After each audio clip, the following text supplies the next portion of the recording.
Premier Ultimate League Championship weekend action continues in our second and last game of the day with Columbus Pride taking on the Indianapolis Red under the lights of Hart Park. We're really excited to be here today to see some really excellent athletes, and Hart Park in Wauwatosa, Wisconsin is where these teams will be battling it out tonight under the lights for the premier matchup of Saturday. My name's Robin Fenig, and I'm joined with Glenn Poole and Leslie Bowie. We're really excited that everyone's joining us tonight on the stream. Leslie, we just saw Indy take on Milwaukee earlier today before the weather delay. What are you hoping to see from Indianapolis tonight? Honestly, I'm just hoping to see a lot of fire, a lot of quick movement, maybe some deep shot, maybe a few more deep shots would be nice now that the wind has died down. And yeah, so just looking forward to some really nice flow and some good defensive pressure. And you know what? This is the Columbus Pride debut. You know, Glenn, what are you excited to see today from Columbus? Can't wait to see them come out in the field. You know, we're a little bit dealing with some weather today, but we expect to see a lot of consistency from this team. They've been around now in the league, and they're going to be led in the backfield by Libby Lehman and also Pruitt. We're excited for them to show up here and show us what they can do for the first time this weekend.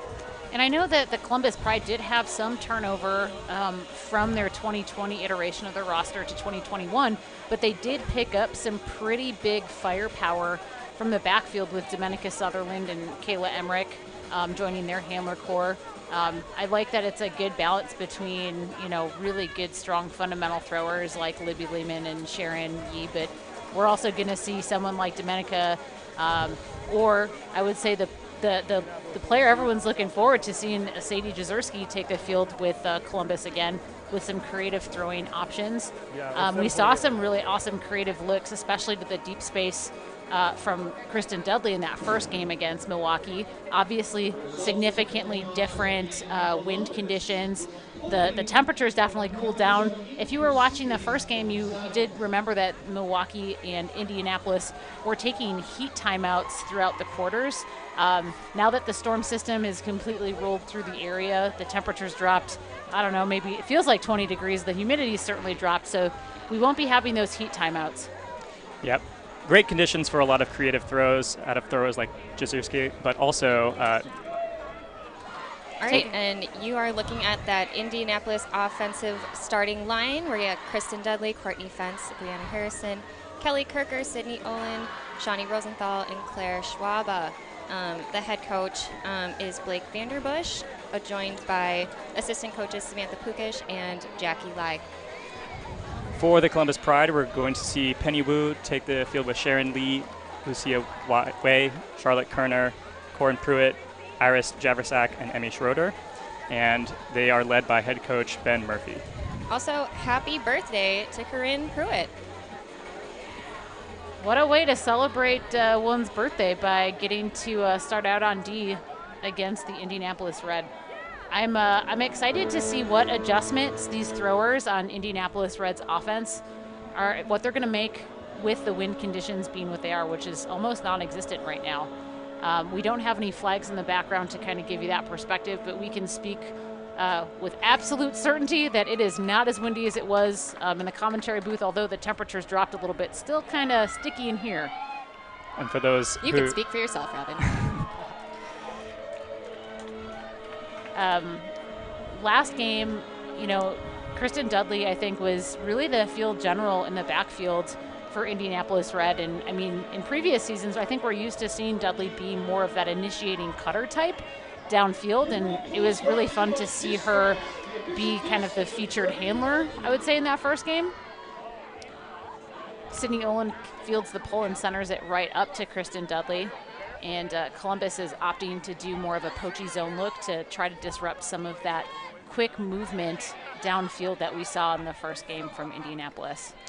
Yeah, and when the Monarchs played that kind of defense early on, we saw a lot of passes laterally from the Indy handlers, content to swing the disc, and it looks like they're being a little bit more aggressive here, maybe because of the lighter wind conditions or just making some adjustments after that first game and realizing that it's a great opportunity to attack downfield. You know, in the zone breaker over the top there, Kristen Dudley finding who else but Kirker. Sydney Olin looking to find Dudley again, but Sharon Yee getting the block, putting her body in that space. Dudley didn't make a call there, even though the defense was maybe a little bit aggressive, but not a foul. Speaking of aggressive, Pride goes right to a huck downfield, catches it, towing the line right outside the end zone. We'll see if they can swing it to the middle. They do. Looks like they're going to be content to have some patience here on the goal line and make sure they capitalize on this first break opportunity of the game. Again, we're getting a good opportunity to see the end zone offense for the Columbus Pride. A lot of handler movement to initiate. Nice give and go from Sharon Yee. Throws the swing and then attacks right away up the line, and all of the downfield cutters left space for her. She's down at the ground after a celebration collision. Looks like she's hopefully okay. Yeah, Lucia Way was able to, I mean, I love watching that quick handler movement between Sharon Yee and Lucia Way, because it just, you can tell that they've got some chemistry from playing together, and they're just quick give-go, get that momentum moving again with that end zone set. I like to see Columbus coming out and pushing the pace a little bit in transition. I know that, you know, Ben Murphy, their head coach, was mentioning that they're hoping to score in as few throws as possible, but really focusing on spreading out the disc touches across the team, and I think that possession was a really good example of that, exactly what they were trying to do coming into the game. We're going to see Domenica Sutherland with the pull for the Columbus Pride. Domenica, I think, for a number of years before she graduated from the University of Texas, was really the premier puller in the women's college division. I'm excited to see her make her professional debut with the Pride this year.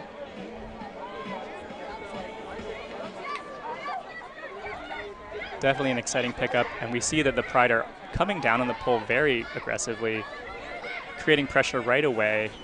Yeah, Caitlin Derman really got down on that pull to pressure that centering pass to Dudley.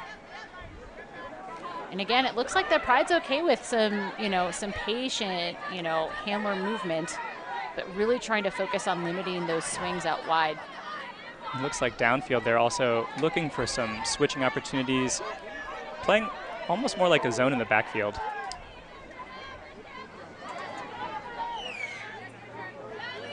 Even though the temperature did drop, it is, there's still a good amount of humidity. I wouldn't say it's 100% where it was before those storms came in, but you can see, the handlers on Indy Red, when they get that opportunity after they're catching, some of them are actually wiping their hands on the side of their shorts or on the side of their jersey to try to get some of that sweat off their hands.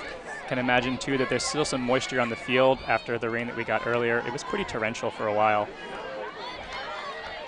We love talking about the weather in the Midwest. Sydney Oland with the disc in the middle. Finding Shawnee Rosenthal. Trying to go deep again, but, we saw Shawnee Rosenthal get that huge momentum-changing catch, I think, for them, for the Indy Red in that first game over Austin Pruka. And, she did, I would say, in the second half, Milwaukee was good at trying to push her under, so she was more of a distributor. So it'll be interesting to see if Columbus is also trying to use that as a strategy. A little bit of a misconnection for Pride. Big block there. Right back. Domenica Sutherland saying, no, thank you. Absolutely not. Picks the disc back up for Pride. High release flick over the mark, can't quite connect. That was a creative throw, looking to throw the outside into the inside out space. Maybe not quite on the same page as the new teammate, but a great block in, peeling off of their cutter is I think that was number 18, Erin McCann. Another player who is initially going to make her debut with the Minneapolis Minnesota Strike. Yep. Until the season last year was unable to happen. Yeah, Strike's really looking forward to having a great debut season next year. A lot of our players have participated on other PUL teams this year. So Erin McCann is with Pride. Sarah Mextroth went over to DC Shadow. But we love that our players are still getting the opportunity to play, even in this different kind of season that we have here. Yeah. Some interesting play early, Robin. Does this remind you a little bit of the first game today, where we saw some first game jitters from both teams early on, especially from the Monarchs before they found their stride?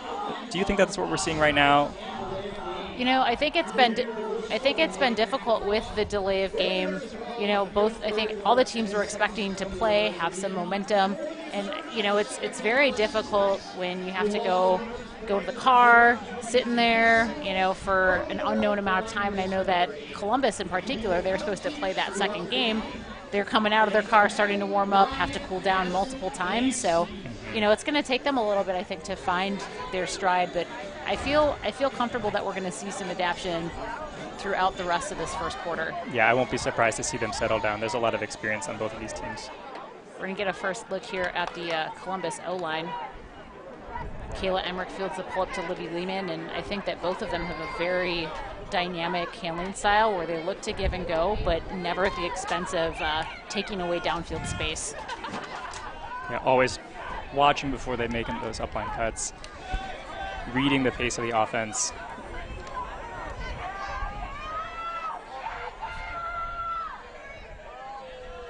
Columbus handlers working, maintaining possession until they get a wide open Looks like option downfield. Looks like the two players, their feet kind of just got tangled up there. No call, no foul.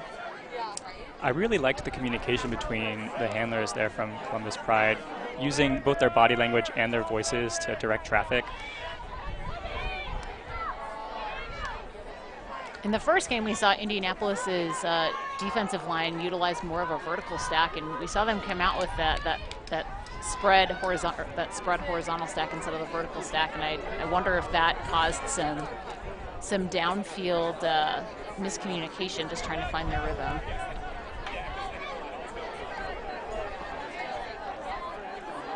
Beautiful inside out there, thrown even before the receiver started moving, but out into the space. That looked like a trust throw. Yeah, honestly, a great find. Yeah, Libby Lehman was able to find number 17, Caitlin Duffner, just real easily throwing it out to space. I think one thing that I love about Libby's inside flick is, again, she just that really fluid throwing motion, and then just a quick wrist snap, putting it flat and out to space. We just got a quick look at the Columbus O-line that was anchored by Libby Lehman and Kayla Emmerich in the backfield, and Caitlin Duffner was just our first receiver of that O-line hold. And here's a look at our Indy Red D-line. We got Kristen Baxter, Anastasia Foster, Rachel Henneball, Julia Hill, Liza Hutchings. I think we can see a lot of excitement, hopefully, from Foster and Hutchings. They were big D generators in that first game against the Monarchs. And yeah, so hopefully we'll see maybe a little break here. Now we get to see the Indy O-line take the field again. Sydney Olin centering up to Kristen Dudley. That was one of the strongest pulls we've seen all day, and there's tremendous pressure again from the Columbus D-line. Right there, laying out, putting a lot of laying it out to create a lot of stress for the receivers, and I think it paid off in a turnover there. Yeah, and Columbus, in preparation for this game, really mentioned that their goal is to create some chaos and force some secondary options for both teams, and then move the disc quickly off of the turn, and that's exactly what we saw. It's a pretty aggressive shot into traffic, but the receiver was able to go up and get it early before any of the defenders had a chance to track it. I think that's the second point that we've gotten to see number 47, Penny Wu from Columbus, just looking to get the disc moving with a really aggressive throw to space.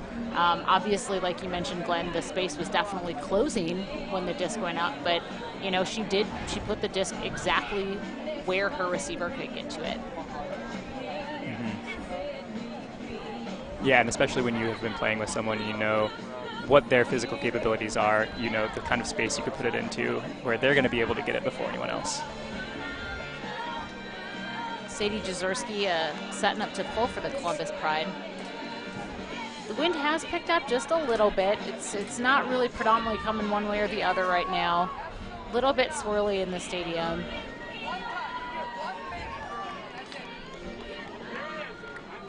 And Columbus coming down to set up what looks like another junkie zone look. Again, one of Columbus's goals is really focusing on trying to limit that pull play to get Indy to their flow to get disrupted, right?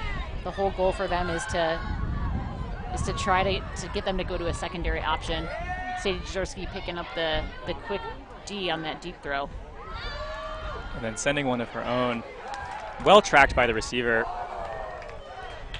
Then a bit of a miscommunication there in the reset before the end zone. Sydney Olin looking to be aggressive into that deep space with that backhand again, but the wind kind of just took the disc a little bit farther over her receiver, I think, than was intended. But I mean, based on the connection we saw with the handlers and number 42 Kelly Kirker, I'm not surprised that they're looking to get her involved early and often in their offensive sets. No resets right now for the Pride offense. Looks like they're settling back into their rhythm now. Sadie Jazorski swings it over to Sutherland, who's just quick about finding those open hands.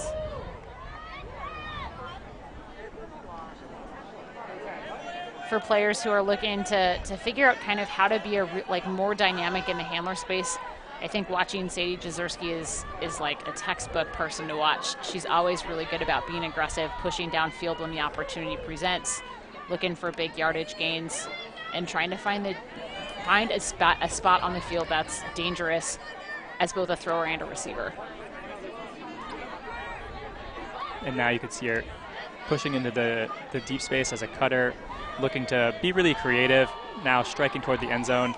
Nice catch with the layout. Grab. And then finishing it off with a quick dish over to her teammate. Number 1, Caitlin Derman. Yeah, that's a really great job of recognizing that the handler space was being pressured, making room for other handlers to get involved, and taking your defender out of the play, moving into a place where you can get dangerous downfield. I think that's really dynamic offense from Pride. And that fact that, I think Sadie was able to get up quickly and then just put the disc out to space to her receiver so that they could capitalize on having numbers in the downfield area. Let's take another look at that grab. She also does kind of make that trailing edge grab, so when she catches it, it's already in her throwing hand. She just gets up, nice little backhand to space. It's a very difficult catch that she made look very effortless. I think we're in a timeout right now. So we want to give a couple shout-outs to Discraft, which is one of Poll's sponsors. And they sponsored our opening poll, and they're official sponsor of the Milwaukee Monarchs and the Premier Ultimate League. Also, VC is the official uniform sponsor of the Milwaukee Monarchs and the entire Premier Ultimate League. All of the PUL teams have their own custom merchandise stores on the VC Ultimate website. So please be sure to visit vcultimate.com to get official Monarchs jerseys, red jerseys, Pride, anything you want, hats, and more. We're seeing a very different O-line for the Indy Red. It looks like a lot of defensive players, and again, the first game that we saw this morning, or say this afternoon, the Indianapolis D-line was really successful at getting a quick pace, getting big yards immediately. And again, if your offensive unit's struggling, you may as well try to mix it up a little bit. It'll be interesting to me to see if Indy's, this group continues to stick in that horizontal stack. It feels like the vertical stack seems more suited to their strengths. And that pull is going out of bounds. Very close to being a really tough, high-pressure situation for the Indy offense. That pull was pretty close to the back line. A little bit of an adjustment from the thrower there, and it would have been. And again, we're seeing a nice junk set from the Columbus defense, trying to limit those unders. prevent some big yardage gains, and then having a really good athletic defender downfield to take away those deep shots. Indy's looking very quickly here, trying to move the disc, but there's a lot of pressure from Columbus. They were able to get to a high stall count there, make the Indy handlers lose some yards, and set up a great run-through block. And again, just really able to find quick, easy open hands in transition. I think number 47 for Columbus Pride was looking to force something a little bit, maybe hoping to draw some contact that didn't happen. Yeah, there was a really no around mark there from the defender. A very difficult pass. Impressive to get the throw off toward the sideline there, but a little bit far outside the reach of the receiver. And that's another hand block for Columbus Pride. And then it's looking to go deep right away. Yeah, Wu is really aggressive here with those flicks toward the end zone. We saw one work out earlier. I think there's some great shape on this throw, and sometimes that aggressiveness gets carried by the wind a little. Well, I think it's hard too, because right now, like earlier today, the wind conditions were, it was just a constant wind. And so for throwers, it's a lot easier and more predictable when you're setting up to throw. Whereas now it's very intermittent. It's kind of gusty, so it's not a very intense wind, but it's very intermittent. Excellent reset defense from Sharon Lee there. Was able to stay step for step with the reset and then get the block on the inside out throw. We are seeing a little bit of slippage on the field. There have been several players just kind of biting the dust a little bit. I think that's still left over from the rain earlier today. What I really like when Yi picked the disc up there was, wow. I think that possession was set up really well. Yi had the eyes to notice that when her reset went up line, there was a second defender poaching on that cut. She was able to find a creative throw toward the middle of the field, arcing over her mark.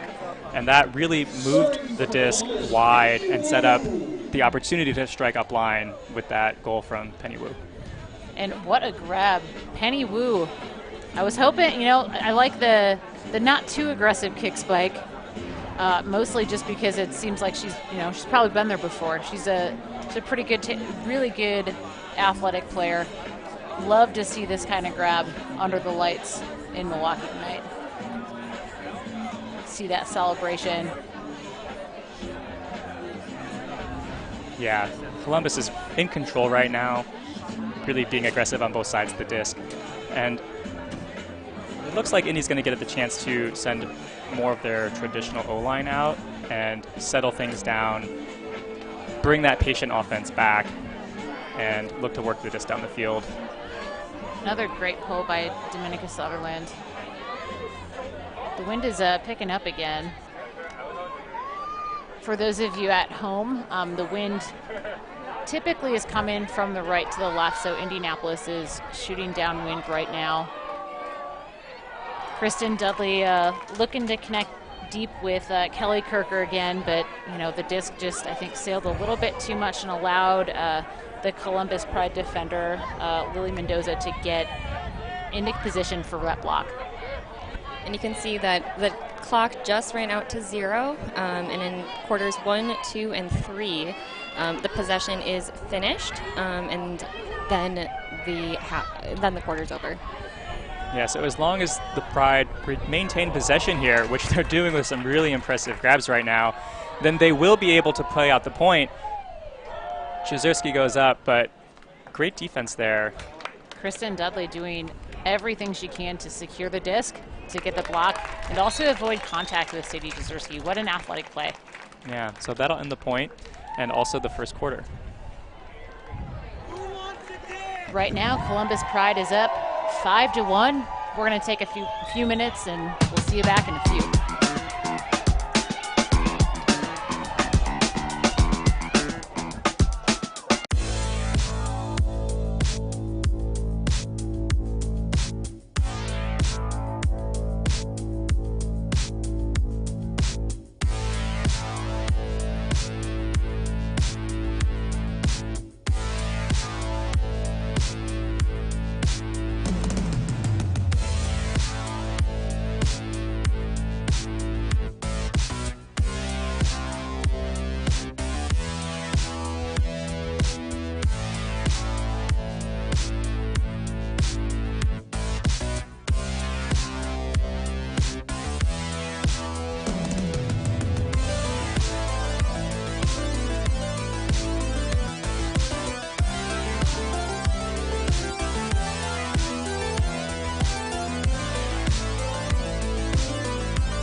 Welcome back. Thanks for tuning in to Premier Ultimate League's Midwestern Championship in Wauwatosa, Wisconsin.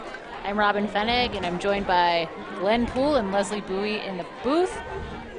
Just a quick snapshot. There are some differences between the traditional USA Ultimate or WIFDIF rule set.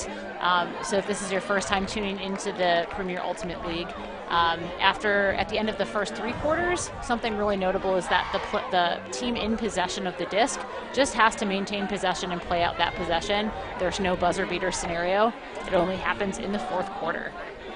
The field's also a little bit longer than the traditional USA Ultimate field dimensions, but it's still the same width, so that creates, I think, some interesting dynamics for offense where teams are really trying to stretch the field vertically and are definitely rewarded more for having those aggressive vertical throws and cuts. It also creates a lot of opportunities on defense. I think we've seen a lot of zone looks from the teams tonight, all day really, and I wouldn't be surprised to see Indy come out with some of the junky zone defense looks that they've been playing earlier in the day. And indeed, it does look like there's a defender poaching in the lane with a flatter mark, trying to force the Columbus Pride handlers to move the disc to the sideline where they can create pressure there. Kayla Emmerich, anchor in the backfield for Columbus, able to find Libby Lehman. I really love seeing Libby Lehman and Kayla Emmerich working together in the backfield. Having been both of their teammates over the years, I think that they have very similar playing styles that are very, very, they complement each other so well with the pace that they play and how they move the disc. An uncontested foul on the throw up there, so Columbus was able to retain possession. One thing that's really impressing me from the Columbus Pride offense is that when they move the disc, they will often look to clear downfield, and there are times when it doesn't look like there's a reset, but then they always are able to bring players back into the reset space when the thrower needs one, and so they're really able to time it well to create options downfield and keep the disc moving, and then be patient when they need to. Kara Sieber wasn't able to connect, though, for the Columbus Pride, and so Indy Red's D-line is just moving swiftly up the field. I mean, just like this morning, we're seeing a lot of touches by number 24, Eliza Hutchings, really just effective at getting those big gains for the D-line offense and able to drop in the backfield when things are stalling downfield. That was a nice break throw past a no-around mark from the Indy handler. And Hutchings able to reel in the first break for the Indianapolis Red. Again, that was the same type of offense that we saw earlier today. I loved that the Red D-line was using that vertical stack. I really feel like their athletic cutters downfield are so effective at timing those continuations and just getting quick, open, easy cuts and finding that momentum and keeping it throughout the possession.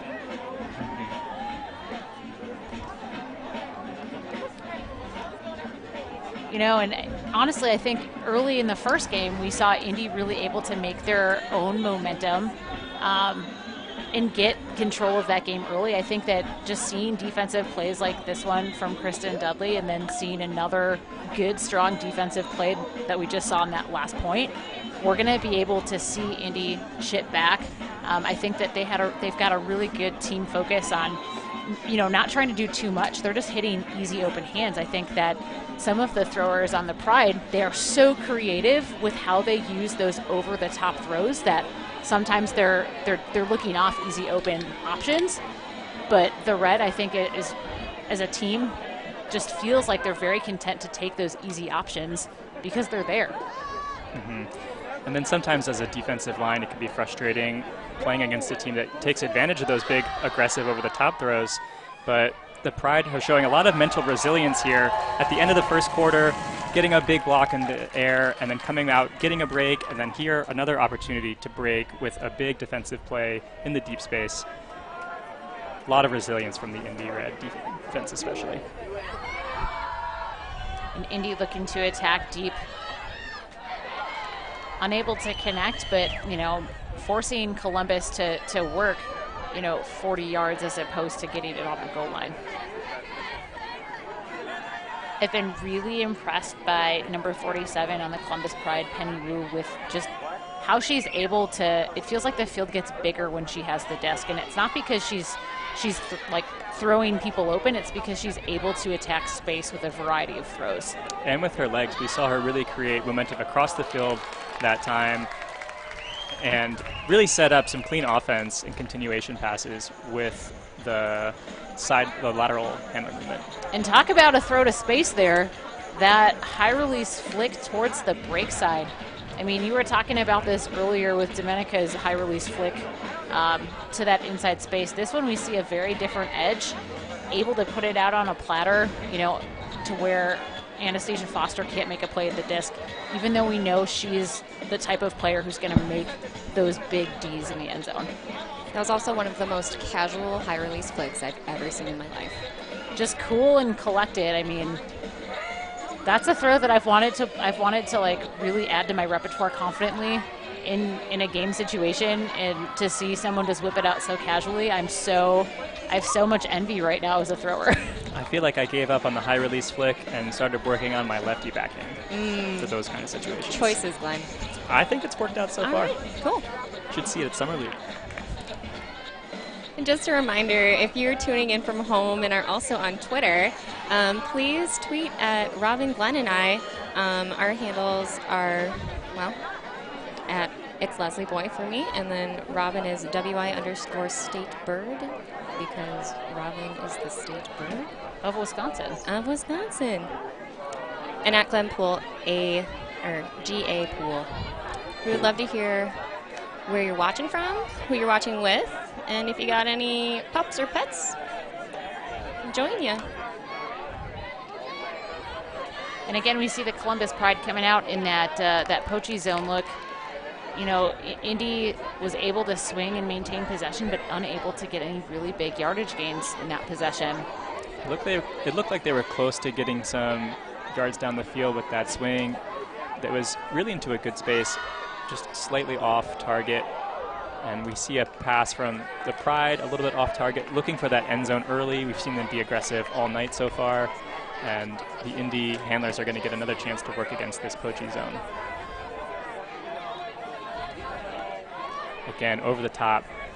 Great edge on that pass. Again, I think that's a really smart throw. Just wasn't able to quite bring it down, the receiver.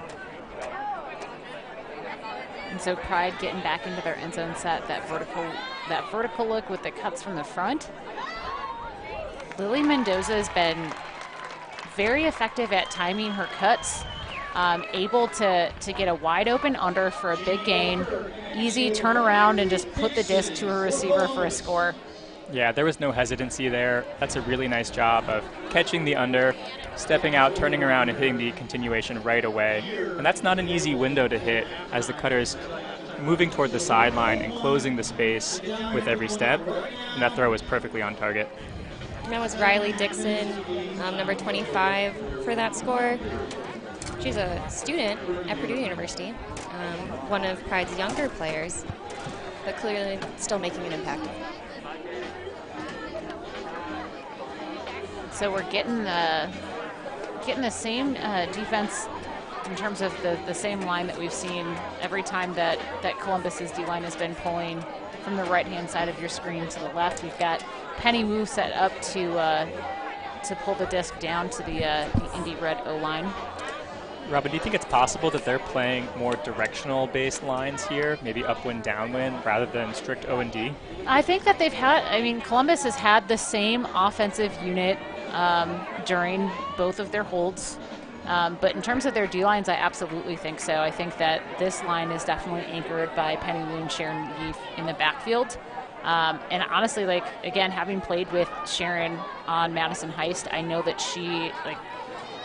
she's really good at complementing really big throwers, because she's able to not only maintain possession but move the disc quickly and get the disc into power position, even if the throwing window is really small to get the disc there.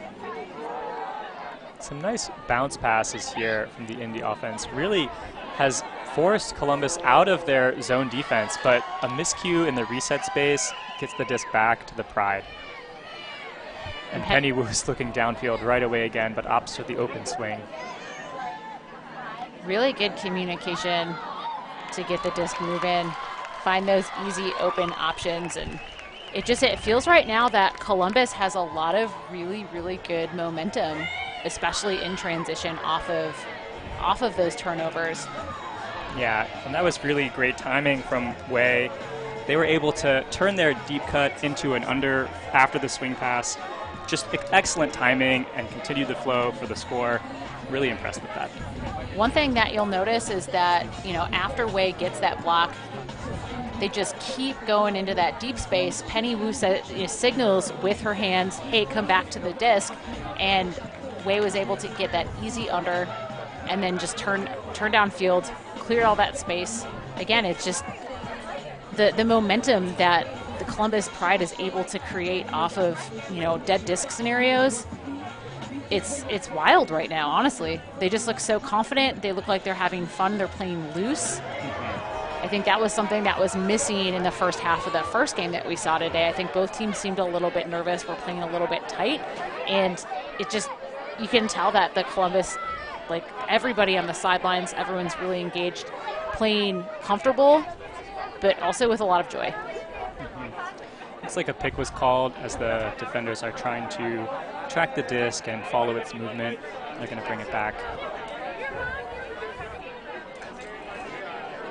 For those of you who are maybe a little newer to Ultimate, a pick is when one player is guarding another and runs into somebody else in attempts of guarding them. So that will be a stoppage of play, and the disc will come back to the thrower. I like that popping movement where the reset is coming from behind the disc to try to generate some downfield momentum. Here we see it again. I think this is an effective adjustment from Indy's zone offense. That time was the Pride defender was able to get a hand in there and obstruct that flow, but I think that's a good adjustment from Indy.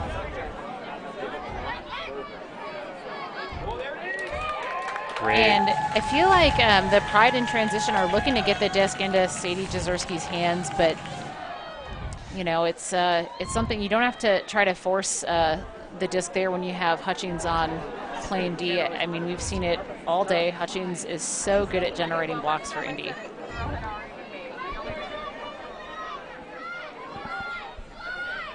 Jezierski's got the disc. That signature high release lefty backhand. Mendoza's able to corral that one.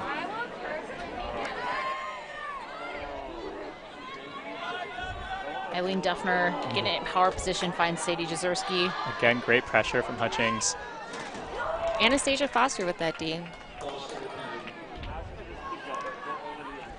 Again, Hutchings eating up some pretty big yards. Sees Foster going big downfield. I would have loved to see Hutchings throw the disc with a backhand to Foster, just because it would have been a little bit easier to put the disc out in front. That flick was really a challenging throw, especially with kind of that intermittent gusting of the wind. And Foster really had good spacing there, had a couple steps on offense, and was going to be able to take it all the way into the end zone if the disc had been tracking in a way that made it a little bit easier to read. And I love when you see a teammate get a block in the deep space and then they take off. But the thing is, you get to see when Foster gets that disc. I mean, Foster's all the way downfield, able to get the disc moving and then take off, and hits another gear to just keep stretching the field. And the Pride have taken a timeout. Looks like they're going to make some substitutions and get an O-line onto the field to try to work it down now that they have the opportunity to. Yeah, Libby Lehman looking to pick the disc up for the Pride to initiate possession. It looks like the Pride's going to be isolating two players out in space. Cara Sieber, number 10 for the Pride. She's the deeper cutter. I'm expecting her to be able. She's going to be initiating to get a big yardage gain from Libby Lehman. Although that's exactly what we saw, but it looks like Indy was able to clog that lane and prevent a big yardage gain. Lehman gets the disc, but opts to hit the under. Cara Sieber just able to shake Hutchings and get the disc on the sideline. This is a great time to swing the field and move the disc across where there's a lot less defensive pressure from red. And then Lehman is going to work here. And again, that trust throw comes out, but the defender tracked it well that time, anticipated it, maybe having seen it earlier, and was able to get that block. So this is the first time I think we're seeing the offensive unit for the Pride having turned the disc over this game. And Red doing an excellent job of isolating players to get that momentum going. Hutchings not able to toe the line there on the sideline. It's a very difficult catch to try to make with someone so close on your back. The pace of that offense, though, is really clicking for Indy. Libby Lehman looking for the give-go from Kayla Emmerich, but excellent handler defense by the Red. Wow, what a save there for the Pride. A layout grab to save possession from not the intended receiver. Now they're swinging the field again. I'm really impressed with the way the Pride are using the width of the field here. But a little bit of an overthrow, and Foster's able to really make sure that that disc is not caught, that there's no opportunity for the Pride cutter to lay out. In terms of just having a really intelligent positioning off disc, I think Anastasia Foster is really, really smart about choosing when to come off of her matchup to go get a block in space, making sure that her team's going to get that block and the opportunity to go a full 80 yards here. All right, we're good. Looks like Baxter is taking a substitution for Farncott. 10. Indy's going to walk up the disc, got a full 80 yards to go. But it's not an issue finding number 66, Maya Hernandez. And Foster going. Shoots. A great cut, a good look. It's an unfortunate, missed opportunity for Indy, but their offense in terms of the flow looks really good. Yeah, they're attacking really effective spaces. Got a deep throw, and obviously Hutchings is there, ready to make a play, able to box out the Columbus Pride receiver from being able to make a play. And it looks like Indy's going to take their turn to sub some offensive players onto the field and try to grind out this point. We've got just under 2 minutes left in the first half here. Glenn, what do you think Indy's got to do to try to chip away at this point differential? I think that they're being more aggressive and trying to push the disc into the downfield space rather than swinging it back and forth. I think that's working. I think that they need to have some trust in the process. Some of the turnovers now are coming from good looks that are a little too close to the sideline or just out of reach. And if they have some confidence that they're going to be able to keep that momentum going, I think that it's an effective adjustment to keep taking those aggressive looks into the downfield space. Yeah, I think, Columbus, off of both of the timeouts that Indy's taken so far, Columbus has been really aggressive about poaching 3 defensive players under to limit the momentum that the Indy offense is able to generate. Sydney Olin trying to go every other here for Indy, finding a wide open, easy under. Rosenthal again getting the disc in the middle of the field there. Little miscue between Olin and Rosenthal, and the Pride are looking to take advantage of that. Immediately into downfield space. Yeah, number 19, Iris Jabersack with the grab there. I think for those who follow Columbus rival in the USA Ultimate Women's Division, what happened there, I think, is a textbook play that rival is able to do in transition. Iris usually takes handlers. She's a really, really effective mark. And then she's able to just immediately attack that deep space, and she's really good in the air, using her full length to get up, attack the disc at her highest point, and reel in another score for Columbus. I do want to give a quick shout out to Kate McIsaacs and Brittany Winter and company who are watching from Cincinnati. Kate, we really miss you out here. Kate is one of Indy Red's primary handlers and out on injury, but definitely missing you out here in Milwaukee. So just want to give a big shout out to you all. And then also to Bex Crown for the pup pick. Love to see the pups making it onto the social medias. We love to see it. And speaking of adorable pups, Dominica Sutherland, who is about to pull for the Pride, has a super adorable pup named Ellie. If you follow Dominica on Instagram, you'll see a lot of super cute Ellie pics. A little miscommunication on fielding the pole, but Kristen Dudley able to bring it into Sydney Oland. And that pole had a lot of pace on it, even as it was falling to the ground. A lot of power behind Dom Sutherland's pole.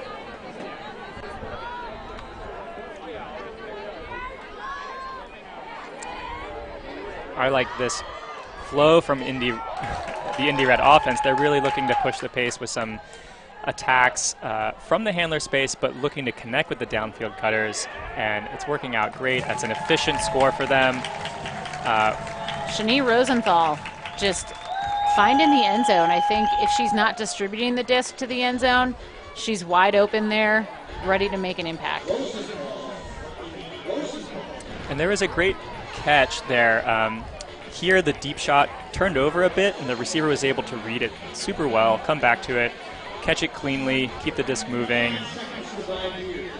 And Dudley, the thing that I love about Dudley's choice when she goes over the top of those poaching defenders from Columbus, Dudley's not looking to throw somebody open. She's hitting a wide open receiver and just putting the disc up into space to get it over the poaches. Again, she's not doing anything where she has to throw somebody open. She has an easy open option, and she's just putting the disc right over those poach defenders so that Rosenthal can haul it in the score. So with about 30 seconds left in the first half, if Indy Red is able to get a block here before time expires, then they'll be able to maintain possession and try to score as long as they don't give it back. But they will have to get a turnover first. Looks like the field clock started on the pole.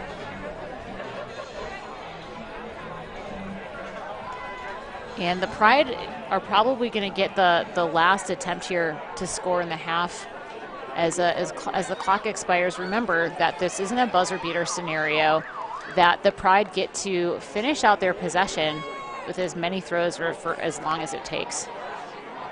Indy Red, on the other hand, if they can stop this goal, it's almost like a half break, preventing that score from Columbus Pride. And so far, they've been doing a good job of keeping the disc in the hands of the handlers. Libby Lehman kind of ejecting from the handler space there, trying to go cross field to her receiver, but puts it out with a little bit too much pace to reel it in. And I think that's only, the second time that we've seen the Columbus O-line not able to hold in that first possession in this entire half so far. Right now, the Pride is up by 6 over the Indianapolis Red. I'm really excited to see what types of offensive adjustments both teams are able to make. I think that we've seen a lot of defensive pressure from both teams, and I think the big question in the second half is, can they turn that defensive momentum into offensive scores? And I think Columbus has been able to capitalize on that momentum a little bit more aggressively. It sounds like we're going to get an interview here with the coach of Indy Red and ask about what kind of interview adjustments they're able to make.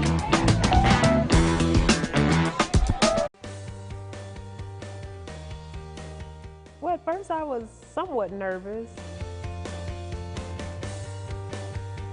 I had expectations, actually thinking, oh, I'm going to go mentor someone just like me, a black female. And then when I met Bertha, it was like, oh my God, she's so wonderful. And then just talking to her, and I know she was nervous as well. I was always anxious about who was going to be there. And like her, I thought it was going to be someone just like her, but it wasn't. And then I wanted to be part of Mentor 2.0 because being first generation, I don't have like a parent or like a cousin or someone that I can like talk to about going to college or what's the process. And I feel like through Mentor 2.0, it has really like helped me organize myself and like set myself up to success, especially to like go to college and like stay in college and go through the process. I'll reflect back to mentors really defending the potential in others. You've been a very like big role model in my life. The thing that I'm most appreciative is the connection that we have, because I feel like I can't really talk to someone else about like school or what I should do, or if I should be scared to like ask a professor for some help or something. And I feel like you have really like made me open up to the world and like not being afraid of what other people are going to say about me. To see you be successful is what gratifies me and what I really feel good about.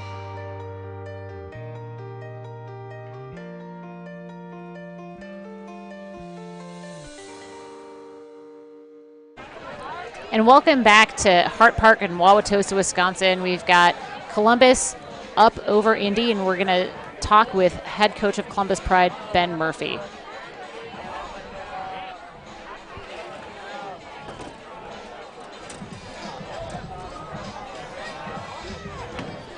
All right, I'm down on the field under the lights with Columbus Pride head coach Ben Murphy. Ben, great first half. What are some of those things that you think y'all are doing really well right now? I think the players have done a great job recovering after the break and sort of collecting their nerves and getting ready. Obviously, everybody's excited to play. The whole roster is playing great. You know, we're using everybody on the team, and everybody's going out there and making all the good fundamental plays when they can. I mean, obviously, there's always going to be a couple of mistakes, but playing through those, picking each other up, having a good time, out here playing together. Yeah, definitely. And what are some of those things that maybe adjustments you might make for the second half, or things you're trying to do better? Yeah, I think we can dial in our deep shots a little bit better. I think that's where most of our turnovers are coming from. And a lot of times it's either a good throwing decision, the cutter wasn't quite ready for it, or the cut happens a little bit late or the throw just misses. We had a couple get caught in the wind, which is going to happen. The offense has been pretty dynamic, but I think if those deep shots are connecting, it's going to be really good for us. So. Yeah, definitely. And now that the wind's died down a little bit, hopefully those deep shots are going to be a little bit easier. Yeah. It's a good place for the crowd, hopefully. Yeah, we love to see it. All right, well, thanks so much, Ben. Have a great second half. Coverage, appreciate it. No problem. Back to you all. And we're back again in Hart Park in Wauwatosa, Wisconsin, in the middle of our halftime, and we'll be looking to bring it back to some more action between the Indianapolis Red and Columbus Pride after a quick break.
Sure, you're in the league, but until you can start actually signing players, you're not going to be competitive with anybody. My name is Rachel Hannibal.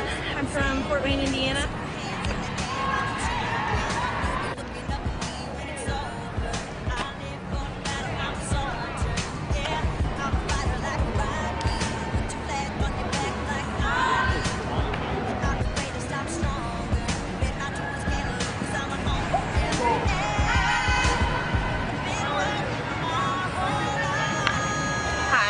Tori Smith. I'm from Cincinnati.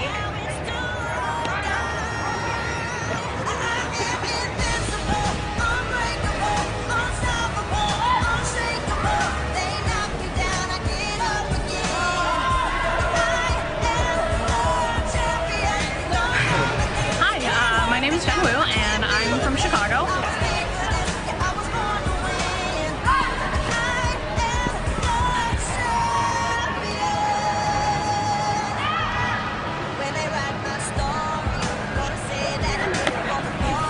I'm ready to play. I'm ready to play. I'm ready.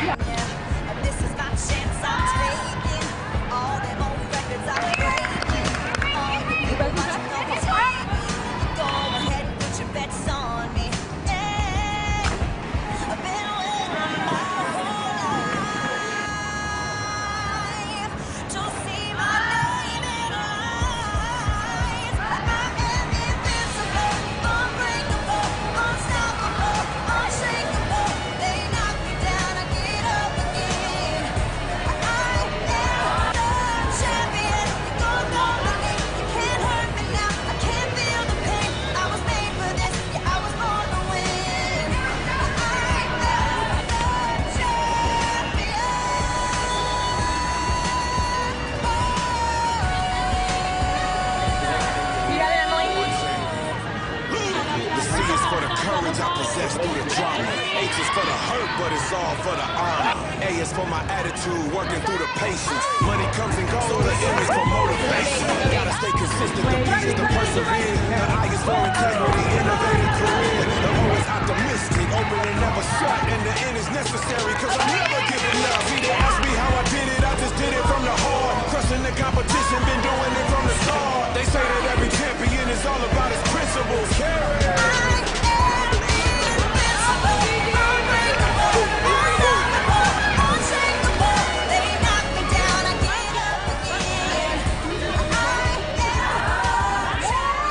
The opportunity to play in a women's professional league is something that I've always dreamed about, being able to be a professional athlete, and this is just an amazing opportunity to hang out with a whole bunch of really awesome women.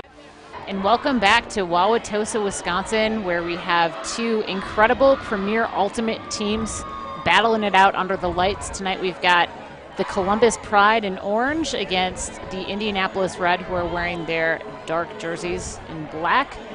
So far, the story has been Columbus's offense, both their offensive line and their defensive line's offense in transition, just capitalizing on Indy mistakes or miscommunications. Glenn, what are you hoping to see from the Indianapolis Red team in this third quarter? I think, like we talked about at the end of the first half, it's working for them to push the pace, connecting with their downfield cutters. They're attacking open spaces and they're getting good movement. There's been a couple miscues, but I think if they settle down and trust the process, they're really going to be able to find success moving the disc into the hands of those cutters and keep the flow going. I think sometimes when they do a lot of lateral-based movement, it gives opportunities for the Columbus Pride defenders to really put pressure on the resets and get some blocks. And we see especially defenders like Sharon Yee really locking down, and a couple others as well, finding opportunities to poach on that quick movement. And I think pushing the pace downfield is going to be more successful for Indy in the second half. And we heard Columbus coach Ben Murphy at halftime mention how they're really going to hone in on sharpening up, especially those deep shots. If Columbus is able to score even more quickly and more efficiently, I think they're going to really run away with it in the second half. But Kristen Dudley's going to do everything possible to keep her team in contention, getting a big gain to Brianna Harrison downfield for Indy Red. Getting the disc back and looking to attack that other side of the field. Great job towing the line there as the Indy Reds offense swings it across and then pushes a quick-paced flick in the inside-out space, and the receiver pulls it in. We got to see another reason why Kelly Kirker is just the receiver you want to hit in the end zone. Not only can she get up vertically, she can put her body down on the ground and haul in those scores. That was a really difficult catch to make, and And it was funny because, like, the entire time I saw it developing, I just thought, well, she's obviously going to catch it. She just looked so calm and collected while she hit the ground. Made it look so easy, but that the degree of difficulty on that catch to stay in bounds, to get down low, and also kind of grab a disc that's behind you, that is incredible athleticism. I was impressed, too, with the deep shot that they took. Sadie Jazierski was in the area and ready to make a defensive play. They put it anyway. The disc had the right pace, was out in front of the receiver, and that kind of aggression was really working on that point. And so we see the Indy Red D-line pulling down. Kayla Emmerich fielding the pull-up to Libby Lehman. I'm interested to see what of the many talented cutters that Columbus Pride's going to get to isolate into space as they get the Indy Red defense out of that zone. But for now, Columbus just content to maintain possession. Libby Lehman going over the top. And I think this is what we want to see from Indy if they're going to be able to get back into this game. They need to keep the Columbus Pride offense on the field. If Indy can score efficiently and get lots of more opportunities against the Pride O-line, they're going to be able to create some pressure, settle into their defensive game plan, and find opportunities to get blocks. And the Columbus handler is able to break through that primary layer in the zone. Kayla Emmerich winding up that backhand, putting it in the back of the end zone.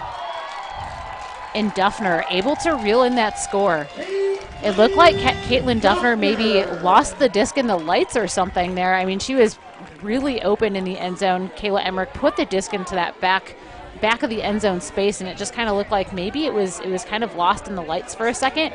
But Duffner able to maintain composure, adjust, and just go down, hit the deck, and get the grab. Yeah, but I think it's worth noting that Smith was in the area. There was good pressure there. I think it was the kind of opportunity that Indy wants to force, something over the top into a smaller window. And like we said, they don't have to get every block, but keeping the Pride offense on the field and looking for opportunities throughout the rest of the second half is going to pay dividends by the end. Yeah, I think that was, I mean, even though we saw a lot of touches, the disc really spreading out wide for Columbus, we were able to see what happens when they get that big vertical option through the zone. They're willing to take it. They trust each other. They know that they're going to be in those spaces. And then when we get down closer to the end zone, they know how to get the disc to their receivers. Shout out to everybody on Twitter who's sharing their pup pics, especially Caitlin Murphy with your cute pup in their Monarchs jersey. We love to see it. Keep them coming. Keep them coming, and make sure you use the hashtag #PupsOfPull, so pups of PUL. Wow, Kristen Dudley just getting that low release around backhand into space. It's unfortunate that Kirkner was able to pull that disc in. Yeah, that was a creative option to the middle of the field to keep that momentum going. And Penny Wu looking to shoot deep. Receiver can't quite hold on to it, but I really like that shot. I like the shape of the throw. It was very, very aggressive. Not as high percentage as it could have been if she would have floated it out to space towards the right-hand shoulder of her receiver, but you know what? With how gusty the wind is, like if you can get the disc there fast and quick, why not take advantage? Yeah, and I think Wu's been aggressive all night, and it's been effective for the Pride offense, the D-line offense. So it's a great look for what they need from that lineup. And Dudley getting the disc on the far sideline. Hats off to the Columbus defense. When Dudley gets the disc, you can see all of the Pride defenders downfield really getting close to their matchup to limit the options that Kristen Dudley has. We saw in the first game and even in the first half that Kristen Dudley has a wide range of throws and is able to really keep that offense moving. What an excellent bid there from Columbus Pride. Unable to come up with it, but that's some great athleticism. Wu making the catch block and immediately turning it into a 15-yard under.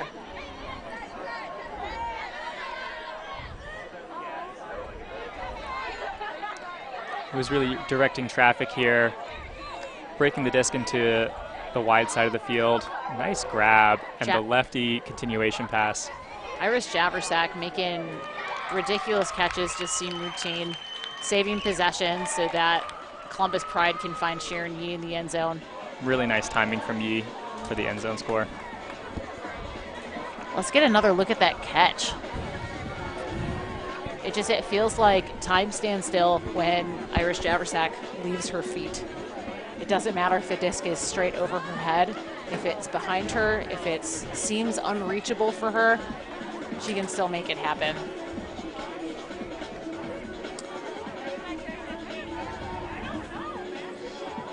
Yeah, I really like the quarterbacking here, the field marshaling that Penny Wu is doing, being aggressive when needed and then settling down and using the width of the field when that makes more sense. And I like, too, that Penny Wu could have gone with a nice give-go option there, but she sees that Yee is wide open in that front cone space in the end zone, puts the brakes out and makes it easier for the Columbus offense to score. I think I see a lot of handlers looking to give go because they want to stay involved, but instead they're able, Penny Wu is able to see what was developing in front of her and just keep that space open for her teammate. I'd say I never had that problem, but I don't know if the sarcasm would come through on the broadcast. Too true, Glenn. As your teammate, it's too true. Ouch. Nice work from Indy here, though, getting it moving early. They've already eaten up half the field vertically, and they're really finding continuation passes. There's almost no defensive pressure for a couple passes there. They look very confident right now. I really like it. It's like the Indy Red was able to find the seam in that defensive look, not only in between the lateral space, like in between the handler defenders, but also in between the two layers of the primary and that secondary layer in the zone. And every time the disc changes hands, you can see the middle of the field is wide open, and they're able to time those quick cuts. And they're able to get the Columbus defense out of that zone set. It's really nice timing from Hutchings to give that under option after the handler went up line, keeping the disc moving even when the first look isn't open. And a great blade here. That's a really nice shape throw. The perfect edge on that forehand. And then the receiver able to get up and attack it at her highest point. Number 55, Rachel Henneveld, reeling that score in with authority. Again, Glenn, I think we talk a lot about those flick blades over the top of kind of whether it's offensive or defensive players. Again, I love when throwers use that throw and throw it to open space as opposed to trying to throw somebody open. We've been mentioning how we love all of the pups of pole. This is Domenica and her pup Ellie. If you have a lovely, adorable pup, or if you have a cat or another pet, pets of pole, that's the hashtag we're tweeting tonight. We'd love to see the love you have for your pet and if it rivals the love that Domenica has for Ellie. Hard to believe, but I'd love to see it. Pups or pets of pole? Pets of the pole. Pets of the pole, everyone. Speaking of a pole, we're seeing Indy Red coming down on the pole, setting a defensive look. Centering the disc up to Libby Lehman. Going sideline to sideline, all the way back to the top of your screen, where again, it's kind of the upwind sideline. We've gotten some intermittent gusts here and there. Libby Lehman looking to get the disc in power position and putting it in the deep space for Cara Sieber. What a catch. I mean, for those of you who've been following Ohio State's fever over the past few years in the college division, you've definitely seen a lot of highlight-worthy reels like that from Sieber. I think there was a highlight that looked eerily similar to that one, maybe from Stanford Invite or Pres Day last year, or in 2019, where Sieber just totally horizontal. I mean, like a torpedo. Leaving her feet early, tracking it perfectly. That's a bananas catch. Yeah, there's nothing that Eliza Hutchings for Indy Red can do about that play. Yeah. I mean, I think that even if Hutchings leaves her feet, I think that Sieber had the exact right line. The disc would have been over her. I think that was just an excellent play we got to see. Yeah, and an aggressive shot from Lehman. And it all started because Libby Lehman, saw the play developing, came behind the cutter from the handler space, and was able to capitalize and get the disc in power position. So for the first time, we see Penny Wu crossing over pulling to the downwind side. Mm-hmm.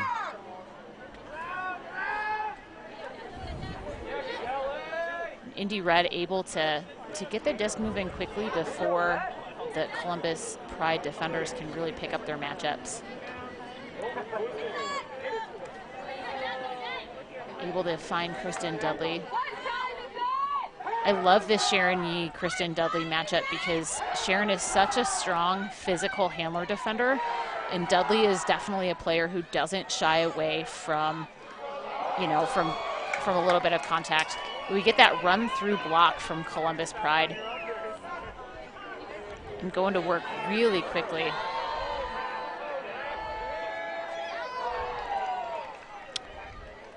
And Columbus Pride able to reel in another score. That quick-paced transition offense from the grab from Charlotte Kerner. I think this is exactly what Ben Murphy was saying. They really just need to sharpen up those away shots. And I do it feels like that the Columbus Pride isn't trying to force the distance with hucks. They're able to take kind of a lot of mid-range shots. They're completed at a higher percentage, and they're still able to keep the disc moving before Indy Red can get on defense.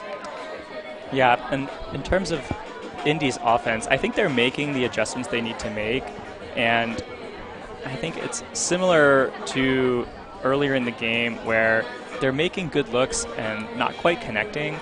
I think that they can take some pride in some of the small victories. They're getting cleaner offensive possessions. They're working the disc down the field.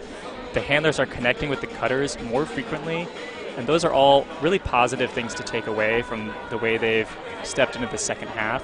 And they need to keep grinding on these points. And if there are miscommunications or miscues, really put the pressure back on the Pride to get the disc back. And so we're seeing the second offensive unit for Indy Red comprised mostly of their primary defensive line. Looking for a big under, but unable to reel that in. So Sadie Jazerski's looking to Dom Sutherland to really get the disc moving quickly. And you can see that the Pride offense right now, everybody is really spreading, creating space for each other. We're getting another look at the Pride end zone set. That was an excellent pass from Jazierski, able to step through that around mark from Foster, deliver the disc out in front of the receiver, well timed. Caitlin Derman not able to reel that one in, but it was I think that was the right look. Maybe just a little bit too much pace on the throw. I feel like she might not have expected the Jazierski to be able to break the mark there. I love that throw because number 77 on Indy Red was able to collect herself. And I love following it up with the throw to Foster, running out in front. This is the kind of offense that's working really well for Indy. I think even a few possessions ago that it felt like the Indy Red throwers were content to try to force a standstill flick huck. Mm-hmm. And, again, the wind isn't super predictable right now. I love that big flick fake. Collect yourself, put the backhand out in space where you're able to really keep the disc nice and stable, and then just continue that momentum down the field. Looks like Foster's going to stay on. Foster played with Austin Torch in 2019, and now she's back to play with Indy Red, which she started with back in 2018. She's actually down in Texas, and she volunteers on the EDI committee for the Houston Ultimate community. She's just an incredible player, an incredible teammate, tons of spirit, lots of hype. I have always so much fun when she's around. And I think there's a good number of players on the Indy Red who are on their local ultimate boards, really focused on trying to see just a wider variety of athletes coming into the game, finding it, at the youth level or at the adult level, volunteering, doing a lot of clinics, doing a lot of work for their ultimate communities. Definitely. Courtney Finns, who's back in the handler set quite often, as well as Emily Beasley, who's out on injury and is also one of Indy Red's captains. They're both on the IUF, Indiana Ultimate Foundation board, and that's been a new expansion recently. Lots of great work happening there in terms of gender equity, racial equity, trying to push their community to be better and more inclusive. We saw some really good defensive pressure from the downfield defenders on Indy Red. They were able to play good positioning and force a lot of throws between the Pride handlers. They earned the disc, and then Pride was able to get the disc back. But this pressure is looking really positive from Indy. And it feels like Indy's really focused on trying to make Columbus throw a lot of passes, especially their offensive line. Really focusing on taking away the deep space first, but I think where that turnover happened, Columbus didn't have that full field to work, so they were able to just keep working those unders, getting a lot of short passes, but they were nearly all unguarded. You can just see, there's nobody between the disc, the person holding the disc, and the receiver. There's when we're seeing Indy pressure those passes, they're getting rewarded with turns, but that possession was all Columbus. Yeah, but I think that Indy can take the small victory from that earlier possession. They were able to create some pressure with the downfield defense, and keeping the Pride offense on the field as long as possible, again, I think is really going to pay off for Indy as we near the end of the third quarter and look toward the fourth. I'm really interested to see how the Red is going to initiate this offensive point. We've seen a few different looks. I'm interested, too, to see if they're going to center the disc to Dudley or to Oland. I think both are very talented throwers, and it feels like the space can get bigger, especially those mid-range kind of over-the-top throws when Dudley gets the disc. Especially in this direction. And it looks like Columbus is setting another zone. I wouldn't be surprised to see Dudley get another over-the-top opportunity with that nice little flick blade, mid-range flick blade. It looks to me like Indy's still playing almost a match offense, and I wonder whether it would serve them to try a different look there, one that tried to get the disc around the corners of the Pride zone and then work it back toward the center.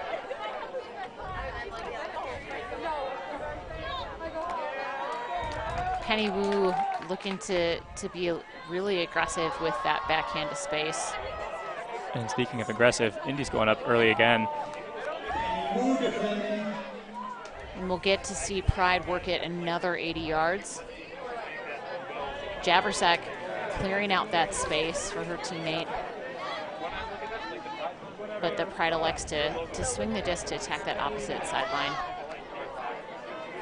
Great throw by Sharon Yee. That was exactly where it needed to be. And then she's off downfield, not guarded, really looking to generate flow down the field. There's a switch, and he's still able to get open, and then throws that nice lefty backhand right exactly where it needed to be again for an easy Pride score. I think the last few throws of that offensive set really highlight the importance of attacking lateral space. I think a lot of folks, think of lateral passes as swing passes, but I think Pride just showed how you can gain huge yards by attacking opposite sidelines while also getting big gains. With those diagonal passes, we saw 15 yards gained every single throw, and then in 4 passes, we have a wide open receiver in the middle of the end zone with a lot of space in front of them. Mm-hmm. Yeah, if the Pride continue to come down in that poachy zone, I think it would behoove the Red offense to try to take that advice and look to attack the sidelines before working it back toward the center to get around the teeth of the zone. Yeah, and we've seen Indy Red being really effective at and able to attack the seam of the zone looks that Columbus has thrown. They either score or turn the disc over. So there's no buzzer beater until the fourth quarter at the end of the regulation play of the game. And it's clear that Indy is playing the smart way, waiting for that opportunity to really put the disc up to a receiver in a good position. And Foster did have a great cut there, had a step. I think that was a good opportunity to send the disc into the end zone. Yeah, the Columbus Pride defender did a really great job of bodying up against Foster to prevent her from taking a big step and putting her body out into space. Now, as the clock expires, the Columbus Pride just they've got as much time as they want to try to get the disc into the end zone. Even though they have, that full field to go, they can take as long as they want to get that score in. And it looks like Baxter is maybe baiting a throw deep, trying to tempt the Pride handlers into stretching the zone defense here. Indy just really trying to limit those deep options, keeping a lot of defenders near the throwing spaces of the handlers.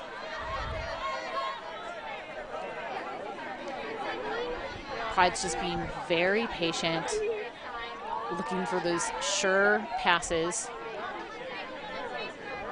The handlers are doing an excellent job for Columbus Pride, getting into the backfield to not only reset the stall count, but also to catch the disc with momentum going forward. So it does open up the options that they have.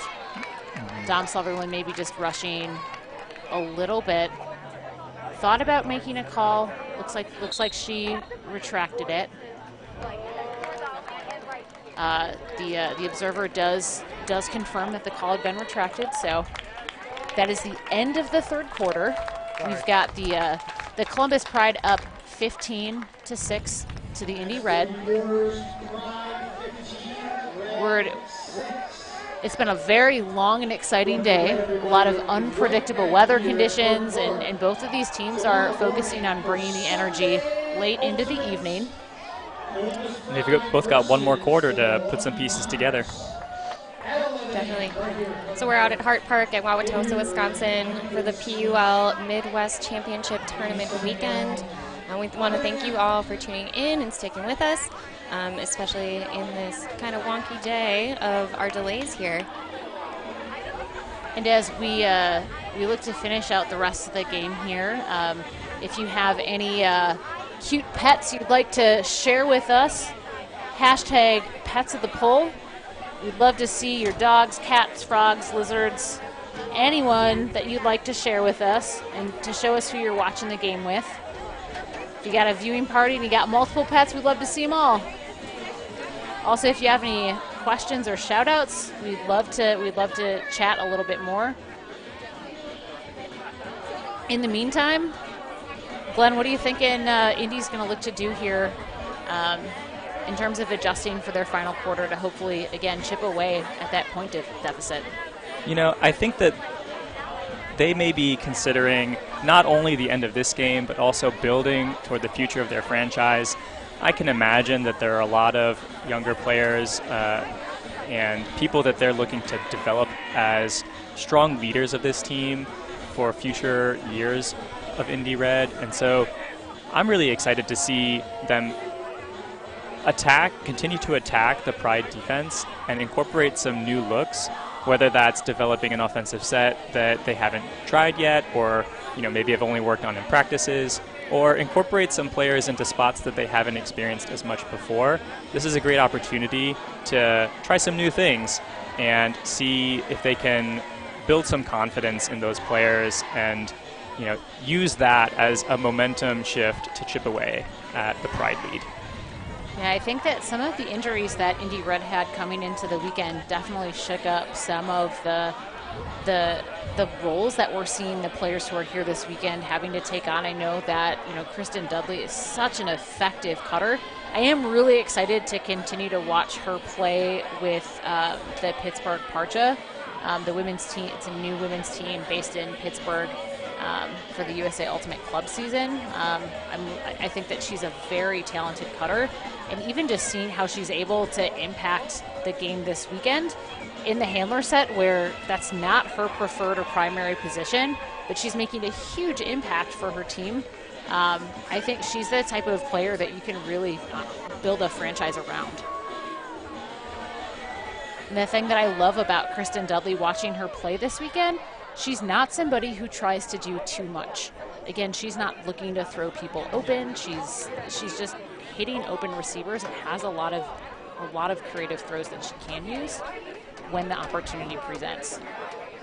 Also, Duds as a person is just so down to earth and chill, but also puts 110% into whatever she's doing. And I think you can tell that in her play and how she performs on the field. The Pride offense here is working very efficiently, moving the disc laterally very well and eating up yards. They're right on the goal line now. And then squeezing an inside flick. Another clean offensive hold for the Columbus Pride. Yeah, Kayla Emmerich, after she made that upline cut, you can see that she was able to set up in that inside lane. As she was taking a step to her right, she opened up her hip, and the throw was just right out in front of her. She did have to explode into space to reel in the catch, but it was still like a very well, nonverbal communication between her and the thrower. Mm-hmm. We've seen a lot of good communication between the Pride handlers all night on both sides of the disc, both the offense and the defense offense, really using their voices and their body language to ask for what they want from their teammates. And I think that that's really important. I think that a lot of players try to be kind of coy when they have the disc on the sideline, right? Like they try to be really secretive, that they're looking for a reset. They're afraid to totally commit with their body language by facing the thrower, really committing to getting the disc off the line. And I love that Columbus is like, this is what we want. We want our teammates to do it.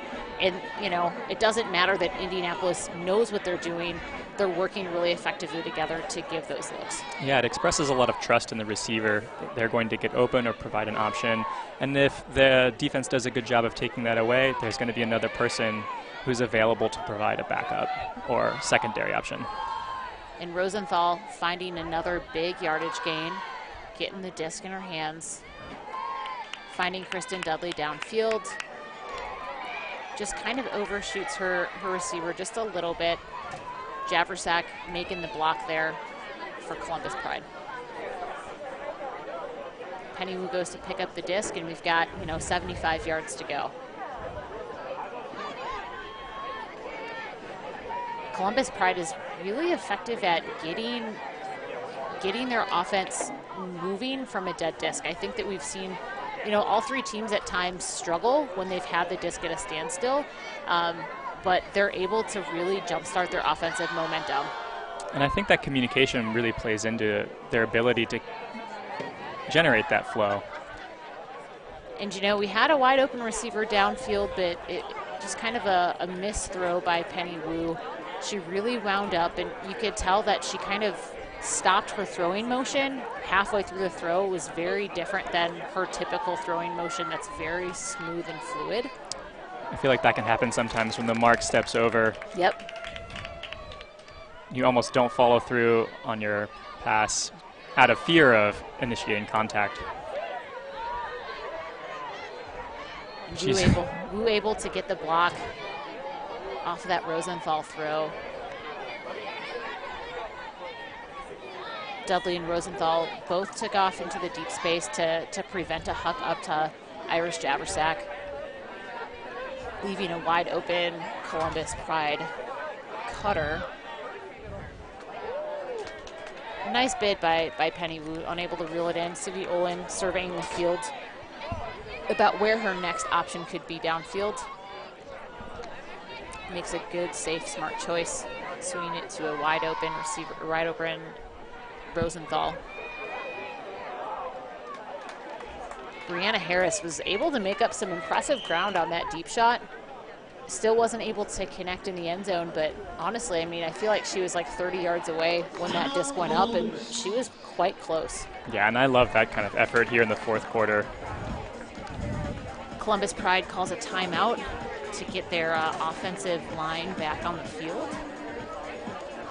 I'm interested to see what kind of momentum stopping defensive set Indy Red will choose to set here.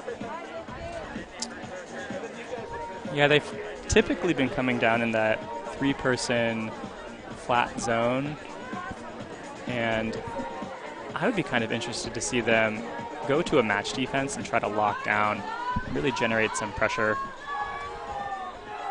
Columbus Pride setting up in a horizontal stack, spread all the way across the width of the field. You've got Cara Sieber on the near sideline, being really patient, not looking to initiate until it's her turn to get in the set. Looks like there's a violation. The disc may have been tapped in before the Indianapolis defenders were all set. All right, defense, 20 seconds, 20 seconds. You can see that McClurkin's kind of sagging into the lane, but the primary reset defender is staying a bit tighter. So this might be one way, and then McClurkin tightens up as well. Pride looks like they're kind of off to the races. That was a good read by Anastasia Foster.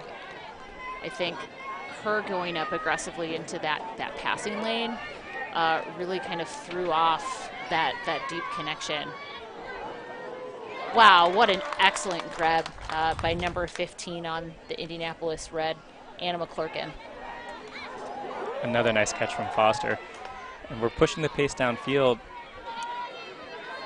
This looks like good movement from Indy. They're taking a moment to collect themselves and look for a wide open slashing pass. That was the kind you were talking about earlier, Robin, where you can gain yards with some lateral movement.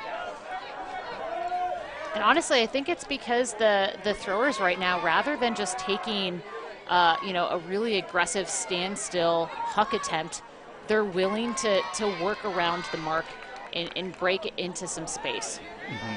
And I think that look there was another example.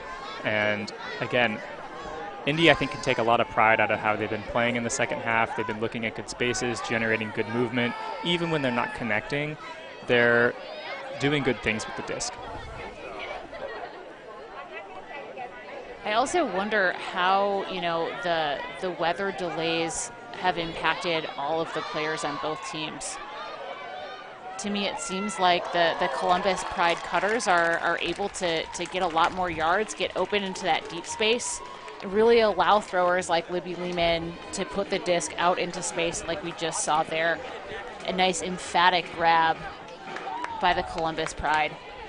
And that was a difficult space to hit with a defender underneath and one on the back of the receiver ready to come in and put some pressure. If that disc had floated more, that would have been a very tough situation for the Pride receiver, but the disc was right on point. Yeah, and Emily Barrett was able to attack the disc, in between those two defenders and just go up with confidence because Libby Lehman really put her in the right space to succeed there. Mm-hmm.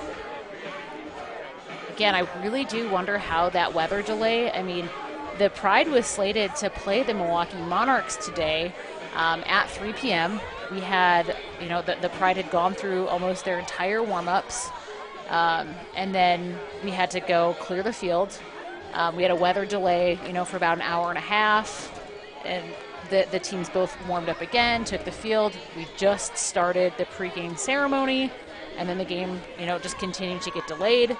But because the Columbus Pride hadn't actually played a game, I wonder if that factored, into how fresh. It seems like they're fresh and really able to continue to bring a lot of energy. I also wonder if that uncertainty impacted, Indy's confidence about when the game would be happening. Well, it's worth saying, too, that this is Indy's second game of the day and Pride's first. And even so, I feel like Indy is playing with a lot of athleticism. They're able to really push and grind through points, even with multiple turnovers. And it's only on the throwing miscues that you could even tell that there might be some tiredness. Here, their cutters are really attacking, continuing to attack throughout this game. and they were able to work it down the field quickly there. There was a call. It appears that there's a pick call. I think there was a potential, a potential play on the disc for Dom Sutherland. Let's tune in here if we can hear the discussion on the field. The observer? So come in installing 3. I thought I had yeah. So would you like to go to them? Yeah, that's cool. Okay, come to the observer. Come to the observer. You are outside 10 feet, so it's not a pick. We have a goal. Yeah, I think Dom Sutherland was potentially looking to see if that the way that Kristen Dudley had cleared upfield, that she and her defender may have, impeded her ability to go make a play. But the observers did rule that Dom Sutherland was too far away from her offensive player, that the pick call was not in effect in that play. Based on the replay, it looked like she was a little bit too far away. Although it did make up some good ground there after the disc was in the air. Absolutely. For those of you who aren't used to playing with observers, they're not making a lot of active calls, depending on, what rules format you're playing under. Sometimes observers may call in and out of the end zone, in and out of bounds, and in this case, we had a pick scenario.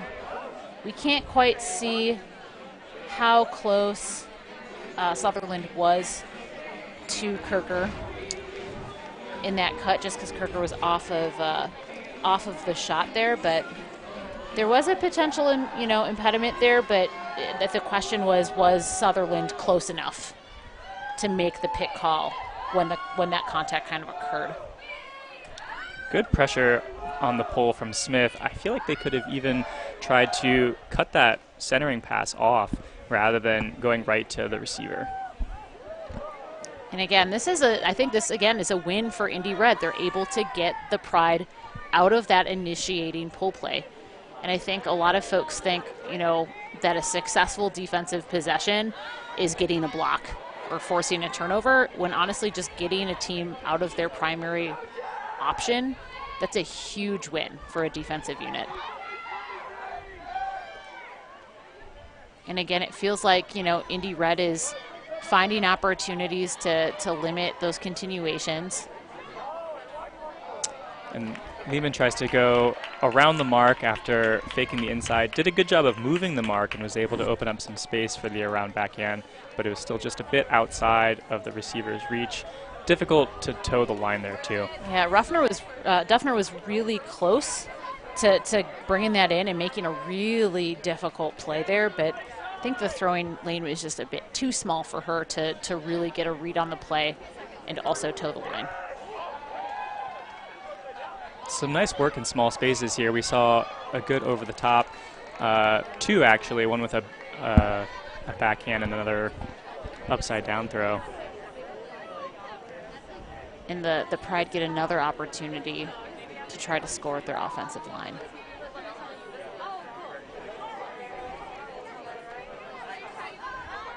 What a nice pass from Kayla Emmerich into the end zone. That was a great sequence. I like how the previous receiver dished the disc right back to a thrower who had full view of the downfield offense as it was developing, which made it easy for them to continue the flow very quickly. There's a lot of trust that you can see when a receiver dishes it back to a handler and keeps the disc moving when the flow is working downfield, rather than holding onto the disc, taking the time to turn around, and then having to assess with your own eyes what's already developing maybe for a thrower who's in position. One thing that I think increased the percentage of completion in that whole series was that even though Kayla Emmerich was throwing to to a closing space in that front cone area, she was able to curl the disc so it was coming into her receiver so that she could be running full speed at the cone and then keep vision of being able to catch the disc and stay in bounds. Even though it was a closing space, Kayla was able to make it easier for her receiver by keeping it in a very easy to catch space. And Indy Red have another opportunity on offense here. Dudley didn't quite see Sharon Yee poach into the lane at that last second. Sharon's so smart, knows exactly when to lock down on her player and when to sneak in an opportunity to get a poach like that one.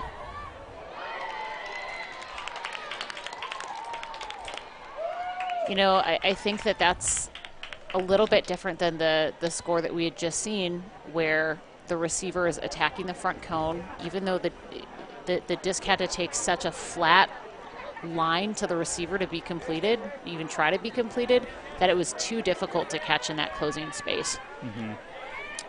That was a good look off from Dudley. There was a receiver gaining some momentum and steps into the deep space, but Dudley was able to see another defender peel off, prepared to help on any huck that went up. So she instead looked for a swing across the field, and Indy is still moving pretty well here, but again, just a small miscue gives Pride the disc back. I really think that that disc was intended for Kristen Dudley. I like that in this quarter it feels like Dudley is going downfield to get big yardage gains and kind of play a mid-roll, not necessarily staying behind the disc. Mm-hmm. But again, Columbus just able to capitalize on, you know, a slight miscommunication there. Mm-hmm. Yeah, I like the flexibility from Indy to respond to the defensive pressure and look for opportunities to exploit new spaces. I'm hoping that they can continue to do that here as the fourth quarter winds down. We have just over 3 minutes left, which is still plenty of time for them to put together some strong, efficient offensive holds.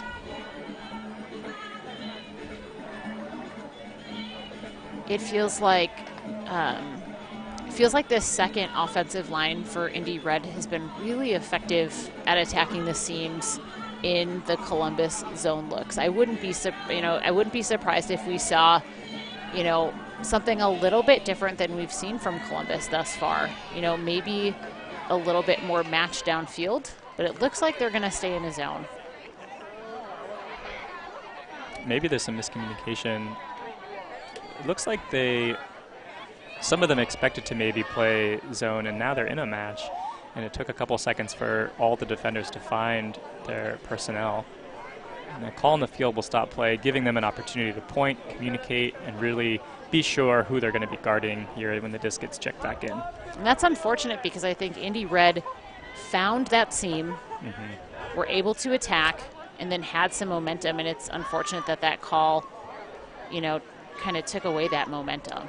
Yeah, it's interesting playing a self-officiated sport where sometimes you can play a little bit of advantage on your own and maybe not call something that could have affected the play, but you're able to work through.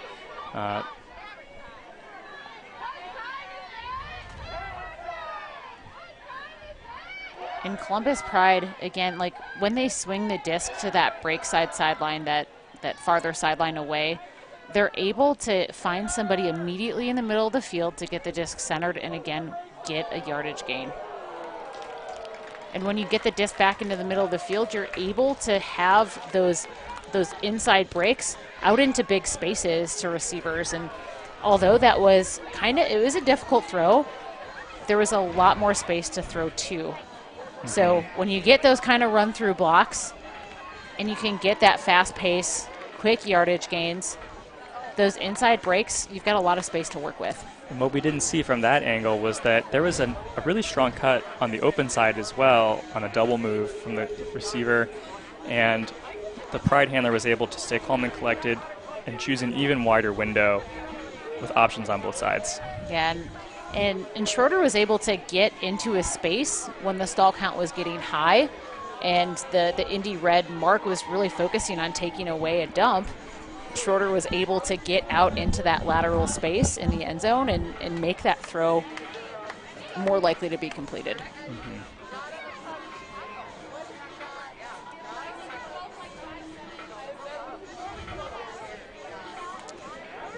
And so we've got Columbus on defense again. Looking to field the pull up to Kirker. A vertical stack from Indy, which is a little bit different look than we've seen for most points, and a bit of a collision as Kirker was looking to go downfield there, and Sieber kind of got in her way. Which can happen occasionally. Wow, I really love that pull play where Kirker fields the pull and then immediately looks to attack downfield. Drawing multiple defenders. And yet she was still open because she's so fast. Nice break side throw there from Rosenthal. Great holster by Oland. Yeah, this looks like a very confident Indy offense, even when some weird things are going on. They're able to stay patient and really look and lock eyes with the receiver. That time, a defender was able to also notice the eye contact between the thrower and receiver and go just disrupt that pass. Looks like there is a foul call. Disc is here as a turn. Foul didn't affect the play. Turnover. On one. Yep. Coming in one. Disc is live. And there we could hear the outcome of the play. We've got our observing team down on the field mic'd so we could hear that discussion and that resolution. Sieber in the backfield for Pride, working with some give-goes with Duffner. So we have a minute left in this game. If Columbus Pride maintains possession, at the end of the fourth quarter, it is a buzzer beater scenario. Unlike the first three quarters, it's not just about maintaining possession and getting the opportunity to score. The team in possession has to score by the time the clock expires. And even though Columbus has a commanding lead right now, you know, they could still do something pretty exciting here. Seeing some really patient end zone offense. Penny Wu with that standing high release flick. And the Pride able to score. So Pride's going to be pulling the disc to Indy Red with 23.5 seconds remaining in the game. And let's get another look at that Penny Wu high release flick. She just points and just goes right over her mark's head. That is so confident, so bold. I love it. She threw two of them that point, and they were both perfectly clean, right into the correct space, keeping that flow going. I think I see a lot of throwers when they throw that high release flick. It's kind of like a lofted elevator type high release flick. It kind of goes up and it floats down. I love that Wu is able to, just with the flick of her wrist, able to put the disc with such pace. That is some really impressive grip strength, really impressive forearm strength, and just a really, really effective flick. Let's compare what her throwing form looks like to Sadie Jazerski, I think, because she's also known for that high release flick. Or we can just keep looking at Penny's throws. I'd love that.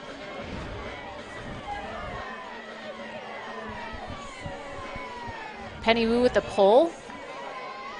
And again, there's 20 seconds left. The Red have to score or get that scoring attempted throw. They go up real early. I think they could have worked it down the field a little bit more. And a great attempt there. Eliza Hutchings got up. But with three Pride defenders, that was going to be a real difficult catch. And so we see both teams just kind of trade deep huck turnovers. And that's going to be the end of the game. Choosing to be really safe there in the final moments. You love to see it. And Columbus Pride kicking their 2021 season off with an emphatic win, coming out 21-7 over the Indianapolis Red. Yeah, you almost feel like they were able to take all the energy that they had planned to use in their two games today and then pour it all into the single game that they had the opportunity to play because of the rain delays here at Hart Park. But a lot of heart from both teams tonight in the Midwest Championship. You know, looking forward to tomorrow, we've got the Milwaukee Monarchs, a first-year franchise, looking to take on the Columbus Pride. You know, and the Columbus Pride team we saw tonight is really going to attack some of the weaknesses that we saw from the Monarchs today. But I think that, you know, the Monarchs have that advantage of being able to see what Columbus brought and they can make some big adjustments for tomorrow. I think there's the ultimate IQ on both teams is very high, and I'm really excited to see not just the top stars of each team match up, but honestly the middle of their depth charts. I think both teams have very dynamic players who can play both that handler role or that cutter role, so it helps them in transition. I think it's going to be a battle of what team is better in transition offense tomorrow. I also feel like Coach Becky Ladone has to be really excited for the opportunity to watch the Pride take the field before having to play them, and you can expect to see her come out with some really intelligent defensive schemes to limit some of the fast-paced offense we saw from the Pride, especially looking at that deep space. They were really effective in pushing the disc down the field, and I anticipate a really great coaching battle in addition to the way that the entire roster is going to get involved. And honestly, we didn't get to see a lot of zone offense from the Monarchs today. I think Indy played a lot more match or like kind of loose poaching, switching, but still in those matchup situations. So, you know, I'm really interested to see if these the Columbus zones can stifle that offensive momentum that we were able to see from the various lines that Milwaukee put together. I also think that Milwaukee has an opportunity to refine some of their zone sets in response to how the Columbus offense was able to attack. Right now we're going to go down to the field with Leslie Bowie, who's going to be chatting a little bit with Penny Wu, who I think was, in my opinion, the star of today's game for the Columbus Pride. Tons of great aggressive shots downfield. Also a lot of defensive plays. Great job from Penny. Let's hear what she has to say.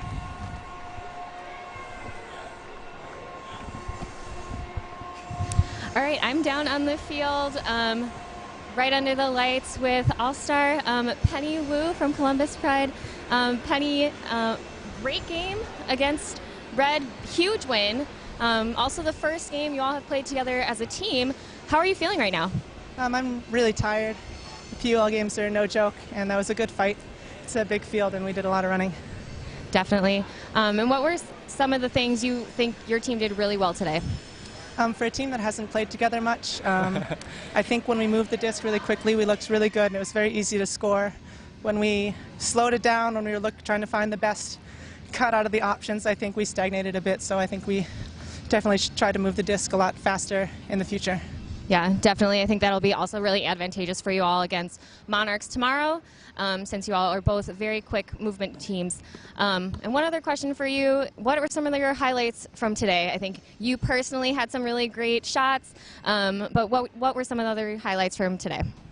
I think the highlights were the team coming together, having a ton of fun on the sidelines, supporting each other. I think everybody had moments of greatness, and my favorite parts are when the team comes together and you can be part of something greater than you are.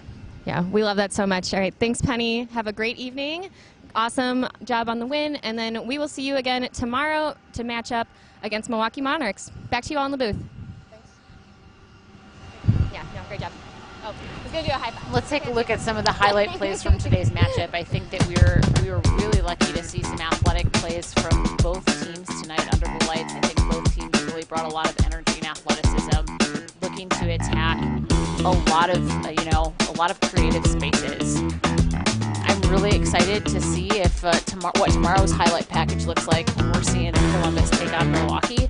I think that we're gonna see a battle of two very athletic, very dynamic teams. Looking forward to seeing you tomorrow. Coming back to you tomorrow from Hart Park in Wauwatosa. Have a great night.